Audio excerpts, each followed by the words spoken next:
Hello everyone, last time আমি video share করেছিলাম গায়ে হলুদের ব্লগটা, আর আজকে শেয়ার করতে যাচ্ছি ওয়েডিং ব্লগটা।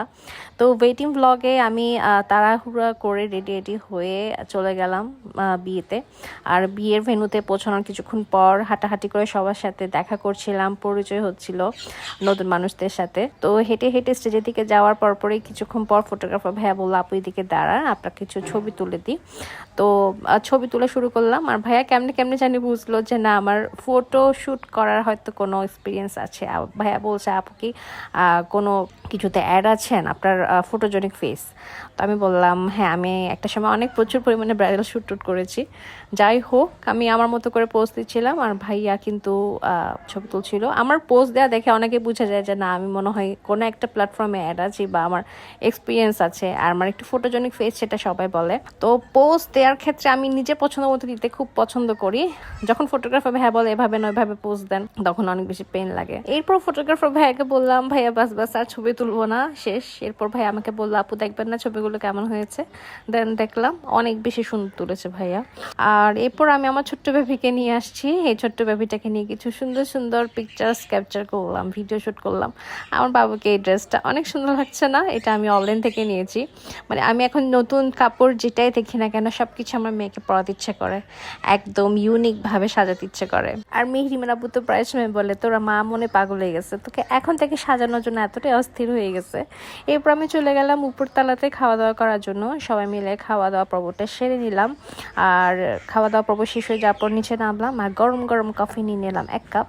এই শীতের মধ্যে গরম গরম কফি খেতে আমার অনেক বেশি ভালো লাগে। পার্সোনালি আমার চা অনেক বেশি ফেভারিট, বাট কফি কিন্তু খারাপ লাগে না। এরপর আমি নিচে বসে থাকতে থাকতে দেখলাম যে জামাই আমার জন্য ওয়েট করছে। আমি এতক্ষণ কই ছিলাম, এতক্ষণ আমাকে দেখছিল না কেন? উপরে ছিলাম না নিচে তলায় ছিলাম। ওকে নিয়ে ছবি তোলাটা অনেক বেশি টাফ ব্যাপার।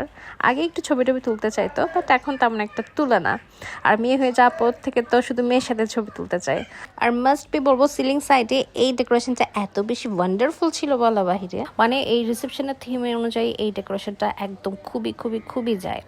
আমার ডেকোরেশনটা অনেক বেশি পছন্দ হয়েছে। আর এই যে আমার আজকের লুকটা, মেকওভার দেন হেয়ার স্টাইল সবকিছু আমার করা, কেমন লাগছে সেটা কমেন্ট বক্সে জানাতে ভুলবেন না। আর এত সুন্দর ফ্লাফি যে ড্রেসটা দেখতে পাচ্ছেন, এটা নিয়ে অনেক অনেক কোয়েরিজ আসছে। তো এই ড্রেসটা পাঠানো হয়েছে Husna fashion house Facebook page, স্ক্রিনে দেয়া এখান থেকে।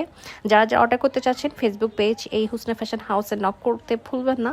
আর ওনাদের কালেকশন বরাবরই খুবই ইউনিক হয়। ইন্ডিয়ান পাকিস্তানি সহ বিভিন্ন রকমের জামার কালেকশন ওনাদের কাছে অ্যাভেলেবেল পেয়ে যাচ্ছেন এবার ঈদ উপলক্ষে।